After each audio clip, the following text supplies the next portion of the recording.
All right, Hi. everybody. This is the next episode in the Proptech Genius Show, and I have my buddy Guillermo Salazar with me. Yay! Hey, Amy, good to meet you. Thanks for hosting and thanks for putting this all together. Sure. And you get called a genius. And isn't that the coolest thing? You can come on my show and I call you a genius. You get flattered. You're a genius. Small world of That people. None of my kids are small here. world of people, for sure, for sure. Well, we're going to talk about just kind of Guillermo's background and story and how he got into prop tech, all the companies he's done, because you've had a million and you've exited and you're like people. We were Yeah, talking about still that the working other on it. day. But you're also in Canada, so it's like a different perspective of like what's happening in Yep. Canada and all those really cool things. And yeah, so it'll be a fun conversation like all my others. They're just fun time. We just talk prop tech and all sorts of stuff. So very cool. So I will let you kind of kick it off and talk about you and For what you're sure. doing and all those cool things for sure. For sure. Excellent. So a bit about me. So my background, I came out of school with a finance degree and got into management consulting right away, is what you did back then, Mhm. and did implemented systems in oil and gas companies for like, I don't know, 25 years, 25 years. Along the way, I started a company and grew that consulting company, exited that. I started a hockey stick company, exited that. And Wait, because it time out. wasn't busy enough. Hockey sticks? Yeah. Really? Yeah. You're such a Yeah. Canadian. I know it's such an archetype. We were the fastest growing sporting goods company in the world for like 3 years. It was crazy. Shut up. And That is I was so doing cool. that while I was trying to do consulting. It was a hobby. You know how I explain it? It was like a hobby, like getting a puppy. And the puppy got too big for the yard, and we're like, can't manage this anymore. So we got out of that. And yeah, it was a good story, a separate story. And along the way, I actually built some homes. So built a home for myself to live in, Mhm. built a cabin, and built four other homes that we sold. And kind of learned a little bit of that experience. I've also had rental properties. So, kind of like really a big believer in as an entrepreneur, you don't have a pension, you don't have, a 401k. And so you got to build out your own portfolio. And so had a bunch of real estate investments, some that I saw, some that I never saw. So I was a totally remote investor, some that I actively managed. And so kind of had those experiences, personal touches in terms of the prop tech side of things. And now I realized I built these homes a long time ago, but I vowed that I was never going to ever do that again. Because the experience was pretty bad. Mhm. There's some obviously legal elements to it, and there's just like it's a complicated experience. Yes. And so that kind of is happening in parallel to doing management consulting, et cetera. And my part of the world where I come from, it's a lot of industrial projects and building big facilities. And a big thing that we worked on all the time was corrective maintenance and preventative maintenance. So imagine these circles all coming together, right? Yeah, there you In go. terms of Yeah. like being a technologist and a data person, having built homes, and then having this deep background in corrective and preventative maintenance and just the data centricity of it all. And then, of course, all that coming together in a system. And so we first launched Iris. It was originally called I See What You See, and the premise was to be product support. So my story, why this was like something we had to solve, is my car was locked in my garage for 3 days, and it took someone, well, 3 days to come out there and get it and banged it with a hammer and said if I could see this, I would have solved it. I could have solved it to the phone. And we're like, oh, we should solve that problem. And so we kind of went out and we got pulled into horizontally. So which means we were pulled into a number of different verticals Mhm. throughout COVID because we were solving remote work, right? Mhm. And for real life, I guess you put it that way. And from there, as things kind of got real after COVID, we really started consolidating our vertical and looking at where we solve best. And this is where the whole idea or awareness came that service management in home building is fundamentally broken still, from my experience all the way to this today. Yes. And it's interesting because even as we talk to more and more customers and prospects, like we're finding that people are trying to solve it all these sorts of different ways. Like, some of the biggest builders in the US are using Zendesk as an example. Great software if you're an e-commerce company, right? Right. It's not for that. Yeah. It's not for home building service management. I probably can imagine five different softwares that people might use, and each of them still they compound the existing problem. That Mhm. you've got folks in the field that are collecting data, and that has to get processed at HQ. And it has to happen like almost in near real time, because what happens is that this happened back on the oil and gas field as well, is that you end up with a lot of data sitting on a clipboard in the passenger seat. And that just Mhm. doesn't work when you're trying to get things done.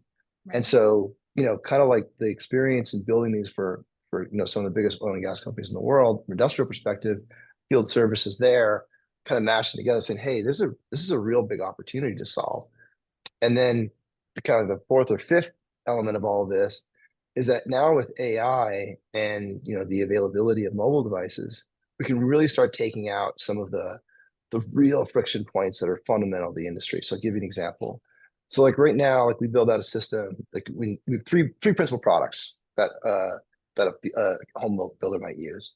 We have a visual inspection tool set. It's like a punch list. Imagine a punch list mashed up with FaceTime, mashed up with a video recorder, right? So you go through your punch list, you capture Yeah. your stuff, and then you submit it, and then it processes and goes out into headquarters, and then we use AI to figure out all the tasks and all the elements, all the missing parts, and build out all the reporting, right? So Hmm. what would normally take like 72 hours takes about 7 minutes, 8 minutes, where you instantly have those punch lists, and it's actually in the hands of the people that are going to release it to the supplier, right? So that's one. Two, we've got a live guided solution where folks in headquarters can go and support people, customers in the field that are having an issue, looking to, really principally do a deflection, right? If it's kind of not warrantable or not their problem. Like we've heard this from reno companies where it's like the scope of work was to fix the main floor bathroom and they're getting a warranty call on the upstairs bathroom. I'm like, hey, that wasn't our work. Yeah, exactly. In the previous world, they're driving a truck out there to go validate and have a conversation with a customer, right?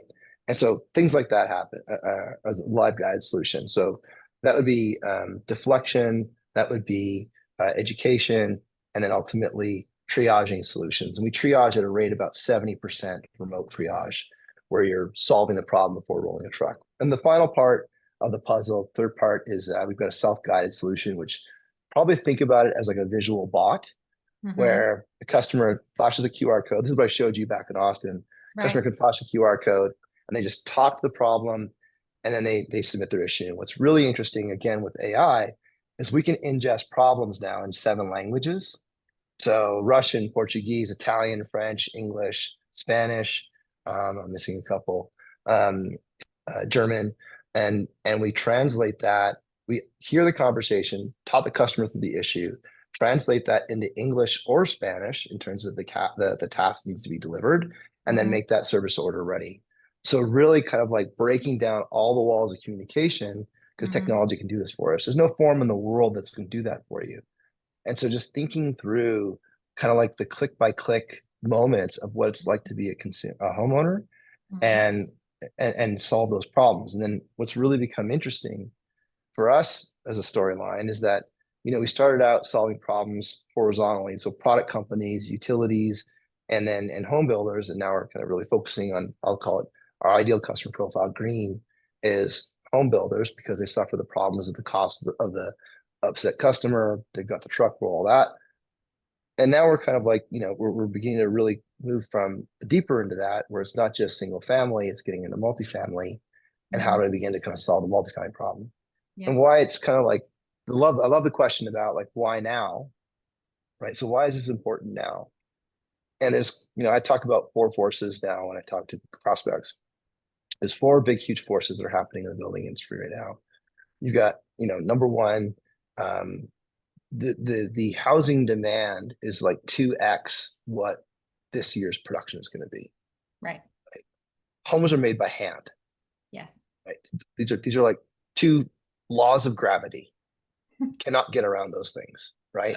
There's Yeah. modular components and all those things, but we've got a 2x output and homes are made by hand. The kind of the third force is that you've got more people retiring than entering the workforce. So these are now like forces and arrows pointing in different directions, and Hmm. customers expect perfection and instant. And so you can add on some other backdrop issues in there that a greater percentage of people's salary is now going to housing than ever before, and so they care about it because this is what they've got. They may not have be able an affordability perspective, they may not be able to afford that extra vacation. So they're vacationing at home and the home is their pride, it's their all those things. It's such an emotional thing to your home.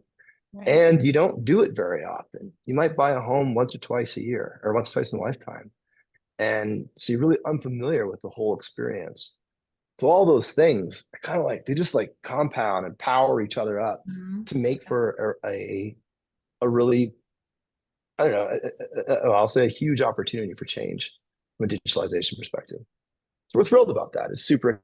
There's awesome people in the field, awesome home builders. We just love selling to home builders because they're just such pragmatic people, Mhm. and they want to get jobs done. They want to get their hands dirty, and that's exciting. It's such a great And they space. hate they hate going back to fix something that should have been done right the first time. They just absolutely hate it with a passion. I know I was a GC. I hated it. I absolutely was Yeah. like, we left that job. We walked everything. We did everything. And now you're having me go back. It just, it like Well, pulls I everything out mean, of and not to mention, like when you got to go fix a defect in a home, you. Hmm. in many cases, you're being asked to unbake the cake, I know. right? Like you've mixed the flour, sugar, water, et cetera, together, and you made this beautiful output. But now I've got to pull out the drywall. Now I've got to, you know, break the perfect paint.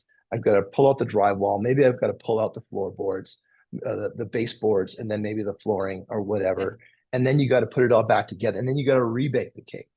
Yeah. Like, and what we found is that, going back to the preventative and corrective maintenance issue, there's just not a lot of data to solve that's available with the current approaches to solve root cause. Mhm. Because a lot of it happens, in the shadows. Like there's ghost lists out there that are that are solving the problem with best intentions, Mhm. but ultimately they never make it into the data set that help prevent the issues from happening before. Because the builders often don't know um, what suppliers are performing, what materials underperforming, what model is underperforming, Right. right? What Yeah. configurations underperforming, because the Yeah. data's all gone. Right. And so, like, our big, hairy, audacious goal in this world is, can we use data to drive a zero defect home? Because that's really what he wants. Everybody wants a zero defect experience. For sure. Um, For sure. and it's just stuck. It's stuck right And now. yeah, it was stuck because there's just so many moving parts to it, right? It could be the best plumber and it just had a bad day or he missed something because it's human error and it doesn't it doesn't matter and people hurry, they're in hurries or the job they're working on it at the end of the day. Been there, done that, man. I'm just like, just get it done. We're tired. We want to go home and Mhm. it's quite interesting. But the cool thing is that obviously you can't do continuous improvement unless you know where you are. You got to figure out Yeah. where you are, right? And so that's the biggest thing. My data platform does the same thing, but just you got to map and know where you are before you can prove what it Yeah. is. The amount of builders that I talk to that don't know how many defects they get per home is wild. I know. And like we talk to publicly traded down to, let's say 100 home builder, 100 multifamily, 36 unit multifamily. They don't know the defects. Because I mean, the money's changed hands at escrow and Hmm. close of escrow. And, it's like, I really don't, they wish it didn't have to exist, but Yeah. it ultimately comes back to get them. And I don't, if you look at the metrics in Warranty Week does a really good job of tracking the metrics with publicly available data. Mhm. And, they talk openly about some of the issues that are happening right now with respect to quality, and it's not going the right direction. No. And, despite all best efforts, it's not going the right direction. And Yeah. so we can't, you can't double the output, or let's say plan to double the output of the Yeah. home building industry, of the housing industry, and with those shaky wheel. Yeah, I And we're mean, kind of like that right they now. have no choice, right? I mean, there's a changing of the guard happening. Obviously, the average tradesperson is what, 50? Like the average age 52. of a tradesperson Yeah. is 52. It used to be 44. Like back when I was a Yeah. GC, but back Yeah. in like 2003, 2004, it was 44. And I was scared to death. I'm like, it's 44? Oh my gosh. We Yeah. don't have enough. Now it's 52. It hasn't gotten any better. And I so think I saw a stat that's like like 30%. This is Canada, Canadian data, but it's the same data. 30% are retiring in the next 10 years. Yeah, I know. Like 30% of the workforce. And It's it's all made crazy. by hand. Hmm. It's like everyone's not they're all sitting in the room yelling at four different walls, but not agreeing to the fact that this is the big problem. And then what's interesting is that in every other industry we look at, right, technology has solved the problem. Yeah, Data has solved the problem, like in right, your business, right? right. And so and I do think that because the labor issue wasn't so persistent over the last 10 years, it's really hitting it was kind of like easy enough to kick the can down the road. Um, but I do think that what's pushing things to be a reality is the interest rates problem, the affordability problem, Yeah, and then the lack of housing. Like those yeah. two things are pushing. They'll be the moments that push the technology adoption for Well, and construction. that the next true home buyer is a millennial, right? That's your next big Mhm. set, and they know technology like backwards and forwards, right? Like, Yeah. you want me to write something down? Are you crazy? Like, who Mhm. can email? Where is there an app? You want me, Why isn't there an yeah, you app? want me to text? Yeah, Yeah, if you've got a 20-year-old, you probably don't get an email from them very often. no, And you probably don't get a phone call. You might get a snap or something like that, I right? get it. Yeah, or This an isn't, Instagram photo or something. yeah, Yeah, yeah. yeah. Well, they're used to talking, and it's the irony is of it, and this is like where I can get a little I'll get philosophical about it, is that if you look at like the way we've communicated as Homo sapiens, right? So let's go like Way back. way back, right? We've been cavemen for like 300,000, 400,000 years, where we communicated with our eyes, we communicated with our faces, our hands. We didn't have formal language to communicate, and we didn't have written. And so we used kind of like we used our physical gestures to communicate. We Hmm. used our eyes. The reason why humans are top of the food chain is because we work in packs and we have great vision and great communication skills. And those things, when it comes to digitization of construction, are kind of like put on the side burner. And what's really ironic about it is that if you really want to build a system that's going to work for all humans, let's go back 100,000 years and look at like what is the common denominator for communication, and then map that to the technologies available to us today. Because it Right, seems obvious that our 20-year-olds are communicating with pictures because it says 1,000 words versus texting, right. right? And then the next step is it's obvious that you should be using video to communicate because there's 52 pictures in every second of video. There are 62 pictures in every second of video. So it's just like, Yeah. oh, that's really silly Oh, when you put it that way. Why are we yeah. writing things in a 42-page form punch list? With like Mhm. it just doesn't make any sense. Well, it was the construction industry for the longest time, right? You had to put it in Yeah. writing because the contract law and everything that I Yeah. talked to my buddy who's a construction lawyer. He'll tell you, Hmm. like, Amy, did you get it in writing? What's the contract look like? Where are they at? Did they sign it? They don't know, like Yeah. this is because as everybody got sued over time, everything was in writing, everything had to be signed, everything was dated, time Yep. stamped, like all this other stuff. That drove the construction industry forever, And forever. I I mean, think there has to be that as well. We've mhm. got to allow for closure and the legality of it because that's Right. ultimately going to dominate. But now, like legally, we go back, 8 years and look at email and fire NFL coaches. Like we've the legality of what's a document and what's admissible for a defense Right. position Right. is everything, Yes. right? It's true. And so like it goes beyond the contract. The contract is a excellent way to consider most of the situations and have an agreement on how we're both going to perform. As a buyer, I'm going to pay you on a certain date, and as a builder, you're going to build me what I expect by a certain date, and Mhm. change orders are going to happen along the way. Right. And in between all of that, obviously you can't have a litigious document for every single step of the construction process because that would be ridiculous. But you can't have nothing. And so Right. what do you do in between? Right. Make it easy. Yeah. No, it's exciting. I think that we look at the people that are in the industry and how much I'll say the Proptech industry and how many angles of approach are coming in to try and solve this collective problem because it's Mhm. been solved in banking, it's been solved in manufacturing, it's been solved in all these other legacy industries, and construction's been able to hold out because it's been largely profitable and unproductive at the same time. Oh Like on a yeah. per capita basis, construction is only improved. I think it's just in this report is like I might get the numbers wrong, but it's like 1% per year of productivity improvements in the last 20 years in construction. Imagine like that in technology or in banking No, or in God, no, no, any other industry. no.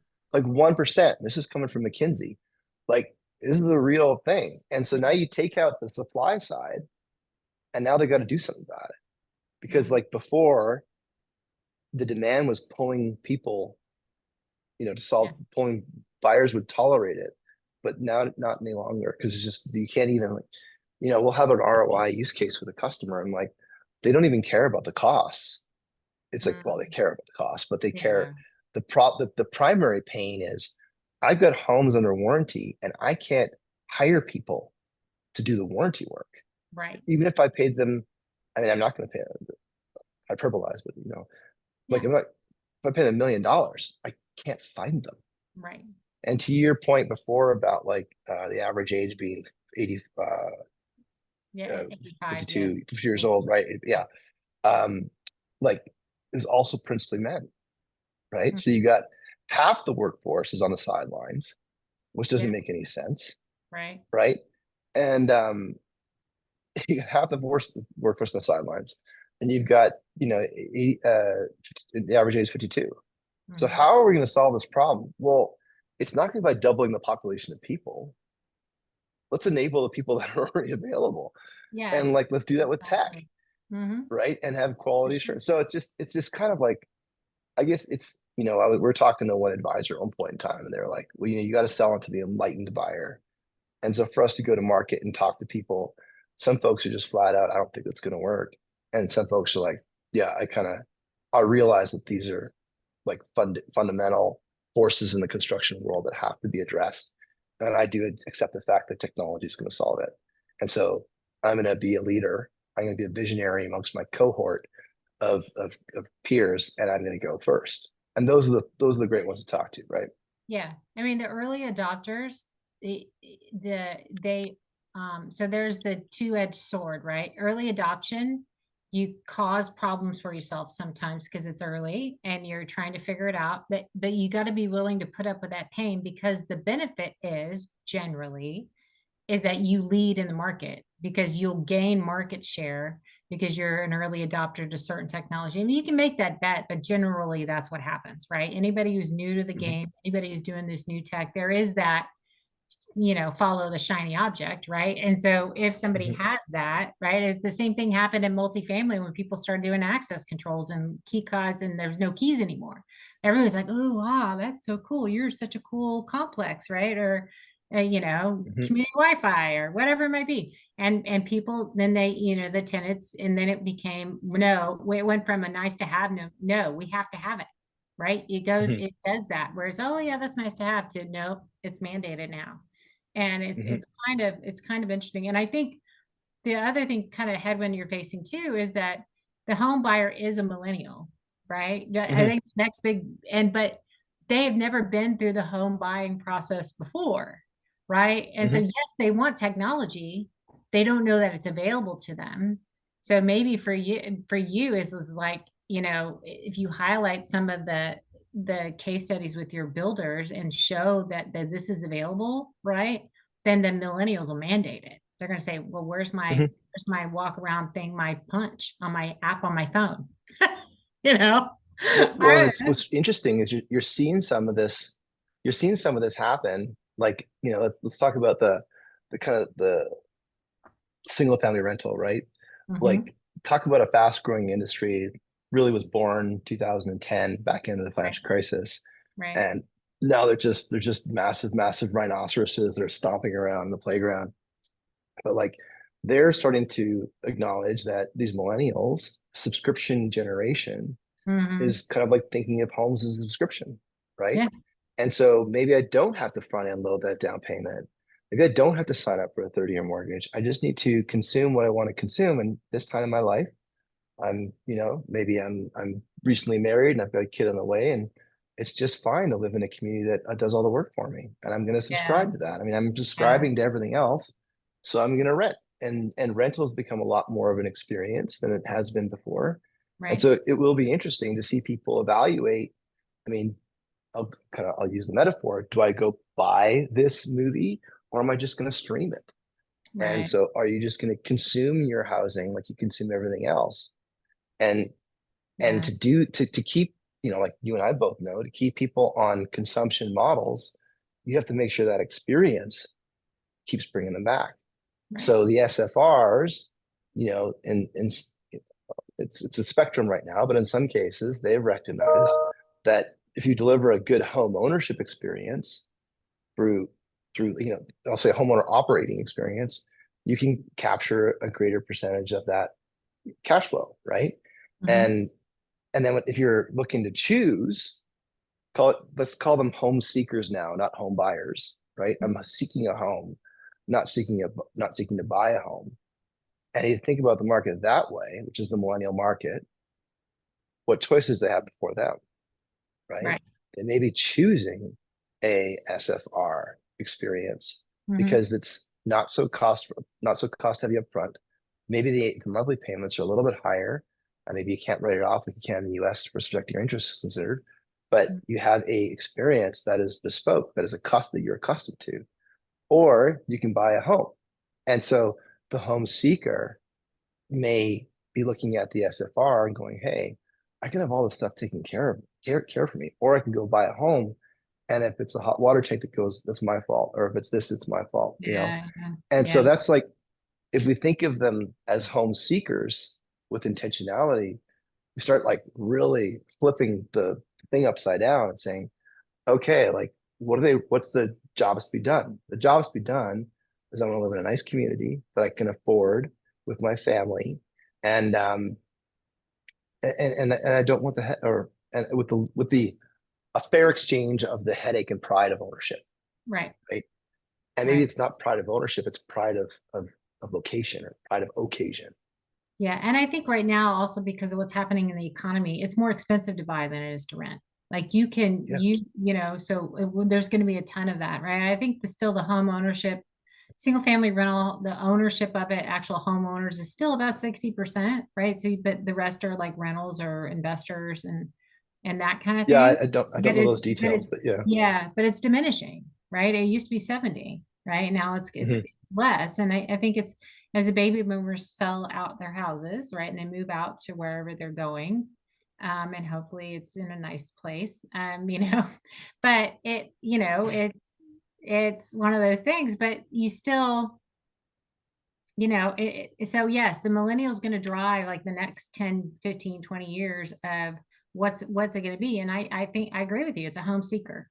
And how are they? And they want the home. So they don't want to live in apartments. They don't want to be around the noise. They don't Yeah. want to be around they want a home experience without the home headaches. And you're totally right. And Yeah. So it's kind of a bit of a mind bender to think of it that way. yeah, Because I you know talk for to sure. you Yeah. go, we were at IBS, build a show like, a few weeks ago back, and it's like, you say the word home seeker, and I mean, whoa, you mean home buyer? I'm like, no, no, no. Like, what's the job to be done here with these constraints that I have with respect to my paycheck Hmm. and and the lifestyle I'm seeking to enjoy?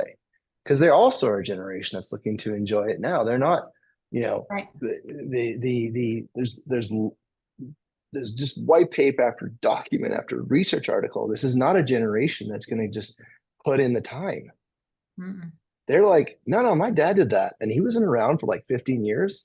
That's a crap deal. I'm not in for For that. sure. I'm going to Yeah. be around, right? Yeah. And that's like, or my mom did that, I should say, right? My mom or my dad, my parents did that, and Yeah. so like they're not willing to take that deal. Right. So I don't have any answers here. I just like to bring up these different like No, but it's perspectives. so my child is 28 and he's married and he rents a house and he has no desire to buy one because he wants the flexibility and the freedom. If they want to move, they can move, right? They don't have to go through the headache of selling something. They don't, Mhm, and I don't think that, and a lot of people get that sometimes owning a home does not equal, and a lot of people, it was nest egg in your investment and it appreciated over mhm. time, and that was your retirement plan. You bought a house, right? Well, now they realize like that's not a good nest egg. Well, it can be, and I was a real estate investor for a very long time, and I understand it. Yeah. Sometimes it's better to go buy a bunch of houses that you rent out to other people and you build up Yeah. equity that way, right? And then maybe rent your own house. Who cares, right? You don't view real estate the same way. So the whole home ownership mantra or paradigm is shifting. I totally agree. But Mhm. if I'm And using then my, now that we've taken it, and then the NAR thing, no, I yes, know. keep going, sorry. Yeah, I know. I was just gonna, yeah, Well, no, no, yeah. say, and then the NAR thing takes out, that takes out all the friction. That takes all the, now like that you can, I mean, not today, but eventually the costs of the changing costs from home to home are going to become, I mean, I'll call it out. Maybe I'll get skewered in a on a post somewhere, but like the cost of transition is going to get lower and lower, Yeah, right? for sure. We've taken out the monopoly of telco, you've taken out the monopoly of utilities. In all cases, it gets better for the consumer. For sure. And this is what's going to happen. Right. And like it or not, and that's going to create more ability to carry homes as revenue generating properties Mhm. versus as your single biggest asset, Right. right? And I actually had a question. In Canada, this is very common. I don't know in the US. Is it common to port your mortgage? Like, can you take your mortgage with you, or do you have to sell it with the house? Yeah, there's a lien on it, so you can't leave. Like, yeah, you can't take your mortgage with you, so you have to sell So it. they got this thing in Canada where like, but now what's interesting is in Canada, your mortgage terms are typically 5 years. Like you'll have your amortization period of like 25, Shut 30 up. years. Really? But your contract with the bank is like usually between 1 to 5. I actually forever, I Wow. was just up until this year, I was on 1 year variable terms for everything. Oh my gosh. Right. So then this past year with this like full on like whip stock on I interest rates. know. But I was way ahead of the game. Like over time, I was way Yeah. ahead of the game because I was typically like point or point and a half or half a point below prime on Okay. variable. And so it was working out really good for like 20 years. Yeah. Didn't work out in 2023, but No. we locked some stuff in. But in Canada, like if I were to go and sell my home and buy a new home, I can take my mortgage and move it, they call it port it to the new home. And why it's an interesting conversation, That is because the crazy. term is like 5 years, right? Well, it's crazy because like I wonder out loud, I don't know the answer, like how many people are locked into their home because of the mortgage that they've got. Oh, If you get a mortgage in 2021, yeah. right, you can't move. No, 80, 90% of them. They've got their paper is what's valuable. They've got a mortgage Right. at 2%, 3%. They ain't going to sell it.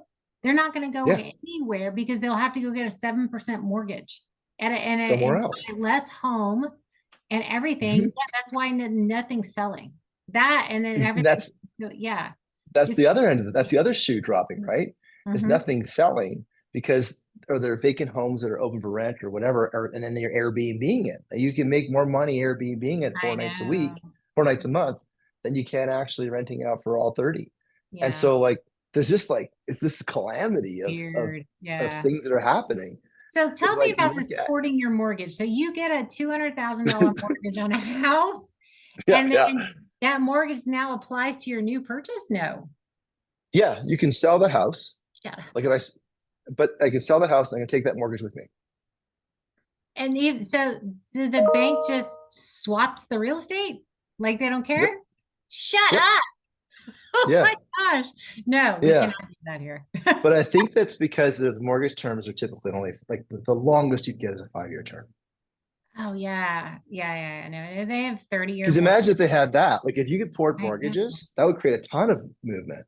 Oh, it would, for sure. It I might did even create a not know. resale market for mortgages. Oh my You're like, God, there would be I've a got this huge 2%. one. Huge, huge. Yeah. Yeah, yeah. I mean, it's because they put a lien on it and there's the deed and everything is tied up in the real estate and how they do it. Yeah. It's And I like, think that get released and moved over. It's just kind of like a copy paste. yeah, I don't know. yeah. That's beyond my details, but I Maybe know we're that giving like when some like you, we're giving. I'll have to call Scott Kudos from Freddie Mac. Freddie Mac, he's the Idea Labs guy from Freddie Mac. I'm like, hey, can we put mortgages? Y'all need to come up with that. Like y'all be like I billionaires. mean, I imagine, know.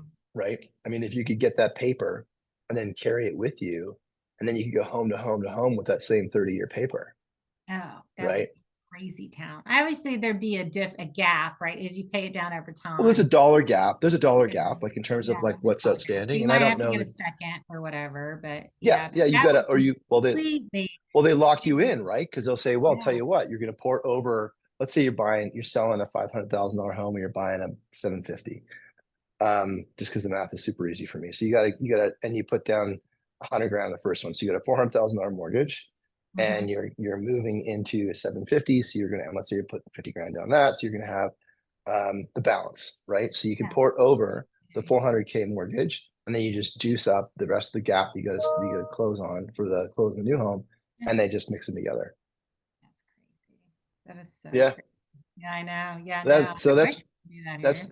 it's good. I actually had that question. I was talking to somebody the other day, and I was like, I don't know if we can do that in the U.S., but No. yeah, you can here. So, I mean, there's a lot of things that are happening. I think that like technology, like so. And here's a good question. Here's actually a question for you because I've been chatting way too much.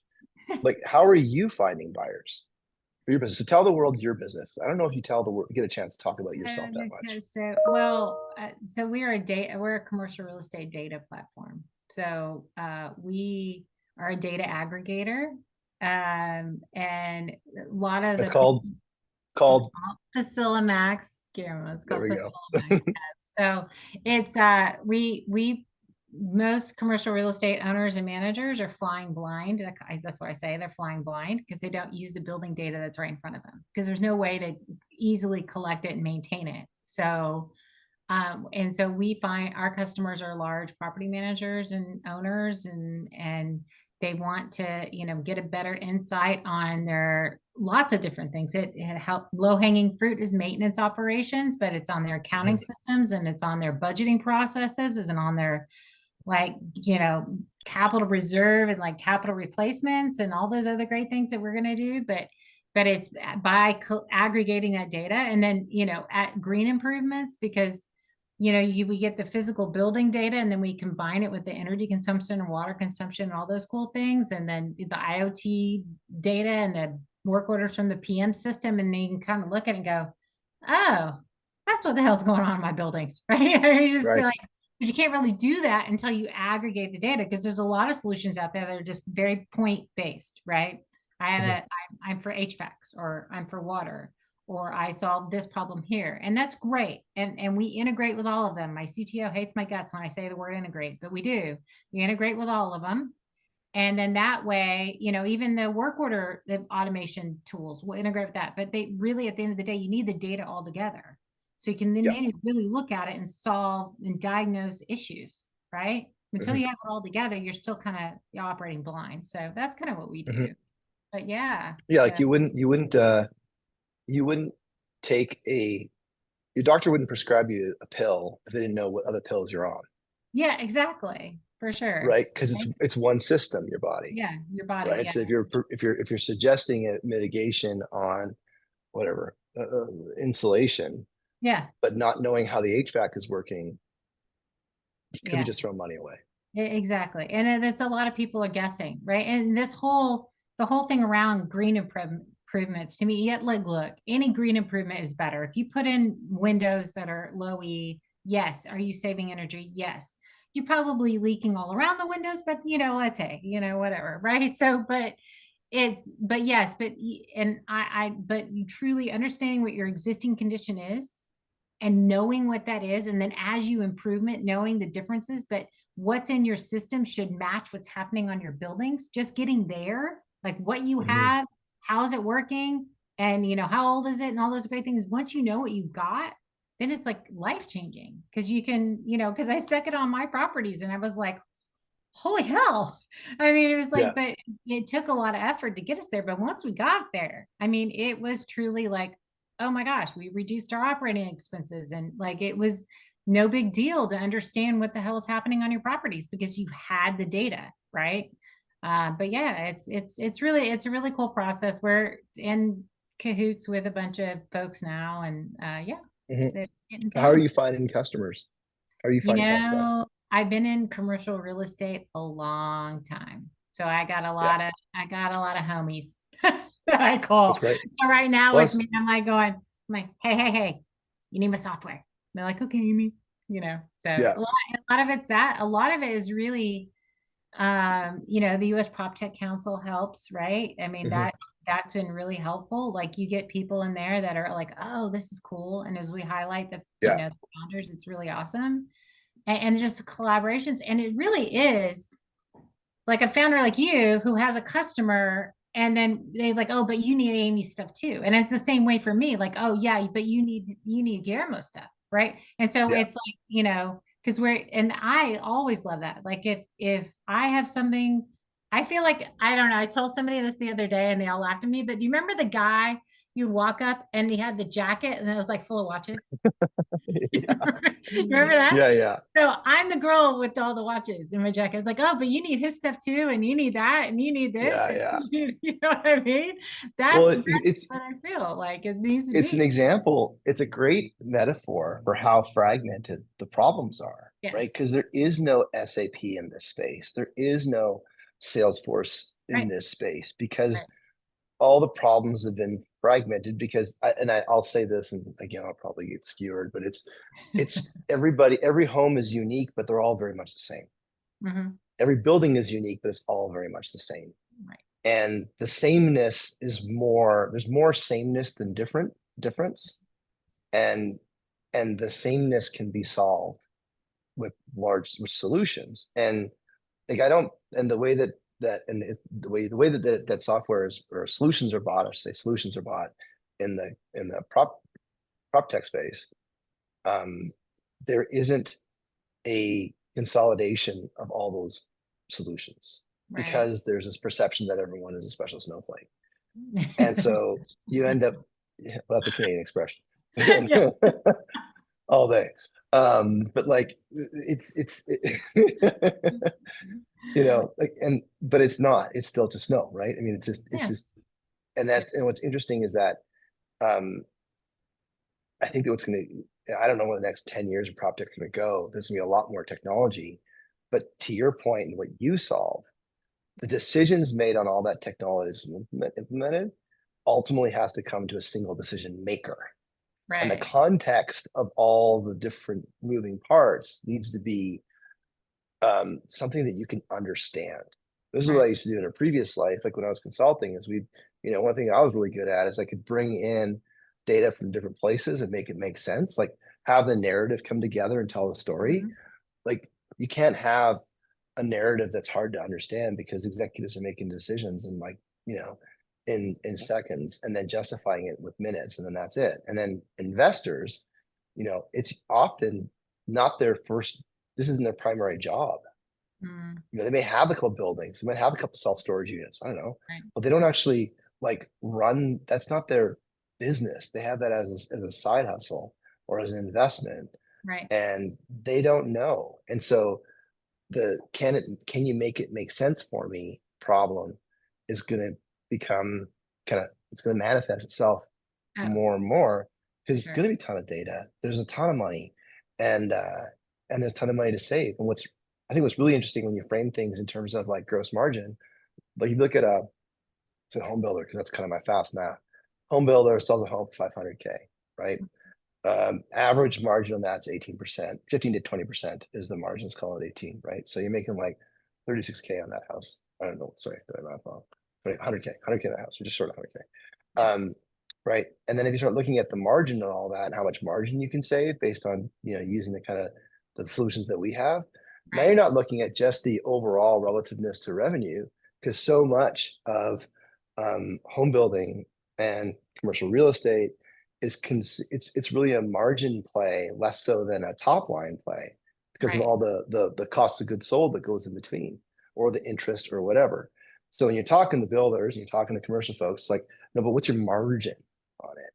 And Mm. here's how I can save you percentage points on margin, Right. right? Yeah. Because the margin is what gets deposited in your bank account. Exactly. Everything else is just like paper. And Yeah. so if And we can actually you solve the learn margin problem, you learn to play that game of operating expense.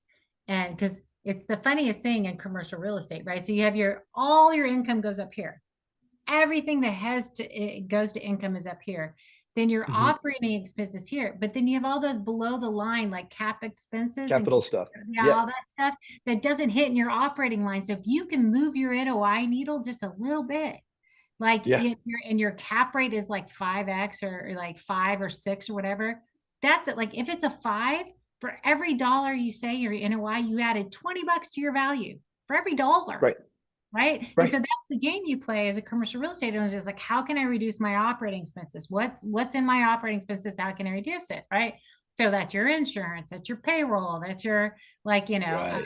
repairs and maintenance. Those are the 3 things that we're hitting. Utilities. I'm doing all 4 of those suckers. Right. Yeah. And so we can, like, no joke, I tell people this and they don't freaking believe me, but I put it on my properties. We saved 18% in our operating expenses.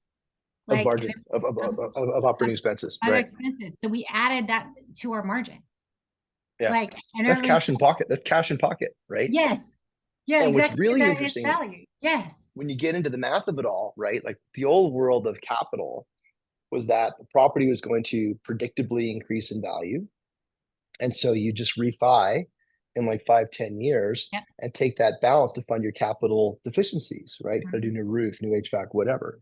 But, you know, how much more can property go up? Yeah. Right. So if you're not sufficiently allocating enough to your capital line, Right. then you're going to get caught. At some point, which is what everybody did, right? I mean, money Yeah. was so cheap, it didn't matter. Yeah. And in multifamily land, everybody bought a variable rate debt, right? Which moved. And when it Yeah. moved, It it moved it hurt. 8x. It Yeah, didn't just move, it was an avalanche. yeah, and then it moved to the where now people were like making decisions on, do I pay a vendor or do I pay my mortgage? Yeah. And they can't pay the mortgage because it like the payment tripled on them, right?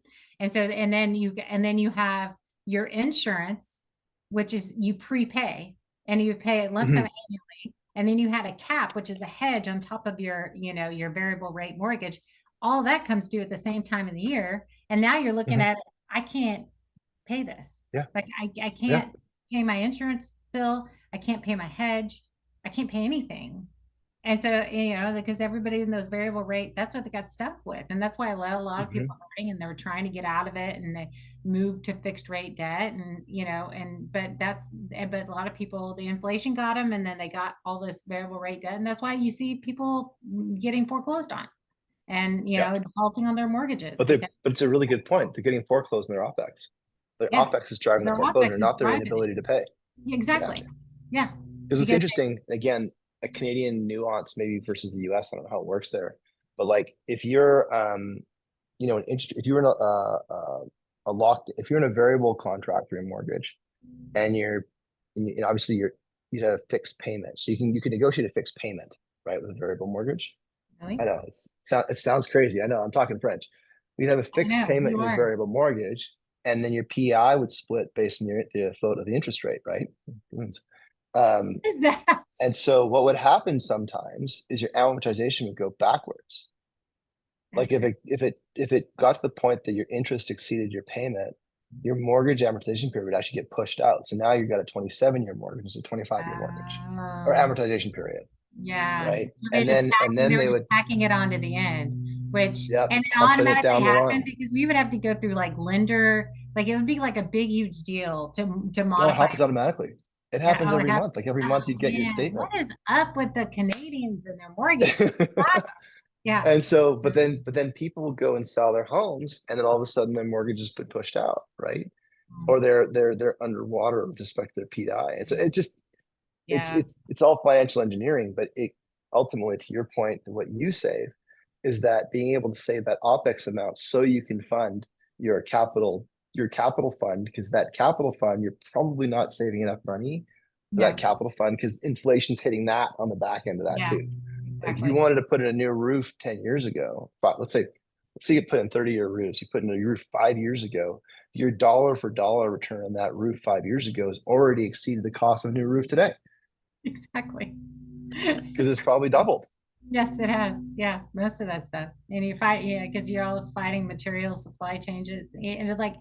supply chain problems, like concrete. You couldn't get concrete for a while. And remember the lumber went Mhm. like quadrupled and Yeah. then it went back And now down. And drywall is dropping by anything 11%. Yeah. And right? now, like So anything like, with a chip in it, you were screwed. You yeah, know, yeah. it's like, yeah, Hmm. it's so interesting, so interesting. But yeah, it's so yeah, as an operator, you face all of that, right? And and you're not doing anything different. You're operating the exact same way, Hmm. and 6 months later, your expenses just they doubled and tripled on you. And Hmm. insurance, oh my goodness, like it was Yeah, ridiculous. And so, yeah, and so I mean, I'm glad I'm not owning anymore. But yeah. it's really it's kind of interesting. So if I can help, and you're helping the home builders, build in a lifetime customer, and they can save money and they can use AI, and I'm using the data to give them insights so they can save money. Like, let's not do Hmm. stupid things where you're not running around being blind anymore. And you Well, and provide, this is, I think that yeah, that's awesome. the moment, is I think that we could afford to be sloppy, if I were to use Oh, your word, yeah, right? Before, because there's enough slush to there go was. around Yeah, that there was. everyone was doing pretty good. Yeah. And especially since most of these are private corps, not public corps. And so there's a lot of, kind of like a lot of mixing of the mixing of expenses. But now it's just like there's just not enough money. It was, I think, a lot. So I tell people it's like real estate's forgiving, right? Real estate's very forgiving. You can be a complete knucklehead and you buy in the right cycle and you just hang on to it for a couple of years and you sell it and you look like a genius, even though you made money in spite of yourself because you did not know what Hmm. you were doing, right? And but it is, and and I remember, like, I started buying back in '08, and then 2010, 2011, we were making all sorts of money. Were we doing the right things? Probably not. We were early on. We were kind of figuring it Hmm. out, right? But we just made a ton of money because we just happened to buy in the right cycle. And then as you get better and better about operating, and then you kind of come along. But now, and I think we're stuck in this. I really do. So I'm going to get skewered for saying it, but I really think we're stuck in it for a Hmm. couple of more years. Nobody wants to hear that.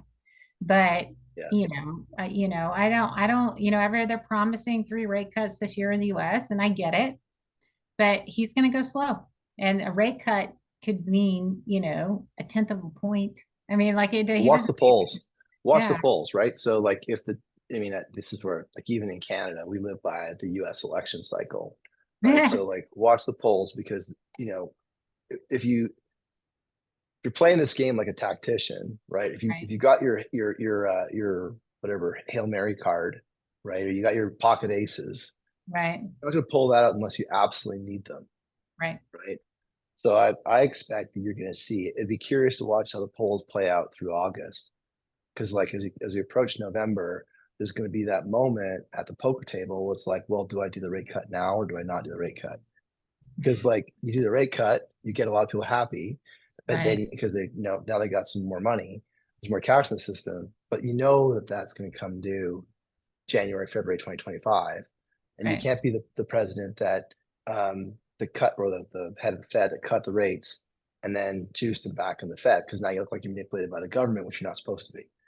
And Mm. so like, and then on our side in Canada, I mean, all of our debt is backed by US debt. So it's like it's a cycle, right? So wherever the Fed's going to go, everywhere else is going to go. Yeah, And so this US election is going to be really interesting, because I yeah. bet that no one's ever thought about interest rates, period, in like 20 years. No, It's just been like I needed something. to. Yeah, Like what's really interesting, look at credit card debt. Like credit card fees are now, like if you go get a bank loan, like for a venture debt, it's like 18%. Well, credit card's only 22, 24, right? yeah, So like the spread between credit card and venture debt is like not even that great relative. It used to be like 10, right? And so you look at a 15-point spread or 150-point spread between credit card debt and venture debt. But now like the availability of this casual consumer debt is like, it's relatively not as expensive as it used to be. So what's going to happen? Are people going to start putting more on their credit cards, which is going to be it's a downward cycle, right, of penalizing right, people. And so right. I don't know. There's just so many moving parts. It's a fascinating conversation to have, because like, Yeah, here we are trying to solve. Iris is trying to solve a problem around operating around the warranty solution, obviously creating a defect-free home, but like the whole world is changing from a yeah. because the rules were rewritten. Like the denominator of the math equation was stable for like 20 years, but now it's just like 4x, 8x. So everything you had on top of that denominator is now worth less. And so it's like, how do you make it work? And what's interesting is to go Uh, back and reread. I just reread the book from, is it, I don't know, it was Andy Grove or was Gordon Moore, but like it's Only the Paranoid Survive. And it's a really? cool book. Yeah. It's about Intel in the mid 80s. And what's really crazy is how many parallels there are today to what they're going through then. It's like just the story has changed, but all the Hmm, key facts and figures and moments, it's really? like reading a book about the future. So if you go back to how people that were successful in like the 80s, which was a lot of real estate, A lot of real estate. right? Mhm. A lot of like kind of creative debt financing and cash flow management. All of those things create a lot of wealth for the subsequent generation. So is it going to repeat itself? It's hard to know, but it's really interesting to look at it and kind of look at the signals and go, okay, these are I've seen this movie before. This looks a lot like Ghostbusters 1. Yeah, You know what but I mean? wasn't it like there wasn't there if you want to buy a home, I can't remember what well in the US like in the late 70s, like with It's like credit, 18%. which is yeah, it was 18%. Right. Yeah. Yeah. So as soon as they started lowering that down, like Reagan came in office, or I don't Rain know, came in. Yeah. and they started lowering it down, it was just a huge boom, right? And Yeah. then it got to the other pendulum wire, like, oh, you don't need to verify your income to get a mortgage. Yeah, who Yeah. cares? In Yeah. 2008 crisis, and we're like, ah, Yeah. so we can't do that Yeah. again, right? So it went from 18% to like, we don't care how much you make, and we'll just give you a loan. We'll throw you money, like, Yeah. so yeah, it's pretty funny. Well, and what was interesting is that when you look at the affordability piece, like, so look at the 18% numbers, and the average price of a home was like 100K, I know, right? right? Yeah. Or even going too far back, like it's interesting to look at the curves of interest rates from like the last 15 years. Like in 2004 or five, interest rates are very similar to where they are today, Hmm. right? Yep. But affordability was one third. Like you could Right. get a nice home for 200K, Right. right? Exactly. And With so like the prices percentage and of your salary, right. yeah, it's like salaries versus interest rates, salaries versus cost of housing, which is like really messing the number up because salaries aren't going to go up. So Yeah. so again, to solve the housing crisis, let's bring this all back. To solve the housing crisis, like what did every other industry do? They got more productive, and they Yes. got more productive with technology. Sure. Like that's the playbook. Yes. There's no other playbook that's out there. Yeah. That's We're the only one that stuck worked. unless we use tech to get us out of it. Basically, at the end of the day, you have to improve, Yeah, right? We're gonna have to improve yeah, some. and that's you're gonna get out from being skewered is that there really isn't only one door out. This isn't red blue pill. There's one door. You can't build harder and faster. Mm-mm. You just can't. I mean, I think that there's a big part of the world with modular that's going to solve it. That's really just like you're really modularizing the components to build a house. That's Mhm. technology. Modular is technology. Yeah, Like even you go back like 30 years, like the prefab trusses was technology I that people know. didn't believe in at the very beginning, right? Now, can you imagine if you had the people that are framing walls, like this, that were building the trusses? Like, forget it. The houses be all over the place, you know? Yeah. Like you see two by fours sometimes on a job site, and it looks like it's like a Randy Johnson curveball. And you're like, that can't something. You're not building the wall with that. Yeah, I And know. guess what happens? 18 months later, a homeowner leans against the wall and falls through it because the drywall is so bowed. So it's like it's only technology is the only solution. I Yep. love what you're doing. We're picking our own play, Mhm. and everybody in the cohort of people that you've been able to collect from the prop tech side of things are all trying to create a brand new world for these people that are like building homes for people, building Right. places to work and live and store. And it's so important Mhm. that the visionaries consider adoption, look Right. at new ways. Like I'll almost like shout it from the treetops. Like we don't need you to buy from me or from you, but we need you to buy. Hmm. We need you to do something different. Hmm. We need you to acknowledge that the four forces of the world and construction today are going to persist for at least half a generation. And so if we don't adopt change, the profit is going to be sucked out of the industry like a vacuum, because there'll just be no oxygen to keep it going. Right. And so like we got to unlock that. And you believe, I believe, everyone else in our circle believes that it's going to come from tech. Mhm. And given that there has yet to be a pervasiveness of tech in this world, in this industry, the opportunity is just through the roof. Like, and to your point earlier, those that adopt early will have outsized returns on their portfolio of choices, because maybe they choose 10 different techs to choose from to solve this problem or that problem. And 3 flame out, or maybe 7 flame out, but 3 provide an outsized return on their game plan. And it's gonna completely change the cash flow position of those companies, because they're going to have a better line of sight into how their companies are running. Like Mhm. with your software, they're going to have a better line of sight to how their customers are using it, or how are living in their homes, our software, and whatever the multitude of other solutions that are out there Right. for for all the different types of real estate that's out there. And so the beautiful thing that I think that I'm kind of like just loving about this vertical is that the people that are in property, just like construction, they're very pragmatic about the outcome, and they don't hide from the results. And Right. so if we can make it real for them, then they'll choose accordingly. Sure. Yeah. Very, very, just, yeah. Don't talk to me, just show me what you can do. Like, it's really kind of funny. Yeah. Yeah. Yeah. I mean, it's like, just show me. All right. Yeah. Okay. And it's true. And, I think as and I'm seeing it now, like some of the changing of the guards happening, and it's really kind of cool, and the next generation is coming. So I think it's really, if you're in prop tech, or you're in this industry, and you're just getting into it now, we're at the kind of the precipice of it, right?